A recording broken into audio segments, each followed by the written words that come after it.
Hello everyone, মায়ের হাতের রান্না চ্যানেলে তোমাদের সবাইকে স্বাগতম। আজকে মায়ের হাতের রান্না না বললে মেয়ের হাতের রান্না বললে ভালো হয়, কারণ আজকের রেসিপিটা আমার ছোলা খেতে খুব ভালো লাগে, তাই যখন ইচ্ছা করে আমি বানিয়ে ফেলি।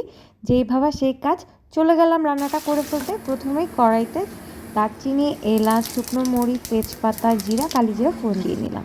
এরপর এতে রসুন দিয়ে দিলাম, তারপর পেঁয়াজ। এগুলোকে খুব সুন্দর করে গোল্ডেন করে আমি রান্না করে নেব। পেঁয়াজগুলো যখন গোল্ডেন আকার চলে আসবে, এর মধ্যে আদা দিয়ে তার মধ্যে সেদ্ধ আলু দিয়ে দিচ্ছি।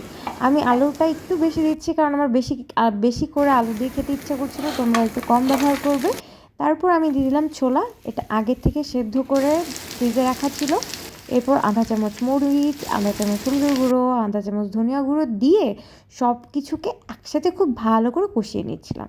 সামান্য জল ব্যবহার করছি যাতে পুড়ে না যায় আর কাঁচা গন্ধটা চলে যায়। এরপর কাঁচামরিচ দিয়ে দিলাম, তারপর পরিমাণ মতো লবণ, এরপর আরও একটু জল দিয়ে এগুলো সব কিছু একসাথে খুব সুন্দর করে কষাতে লাগলাম।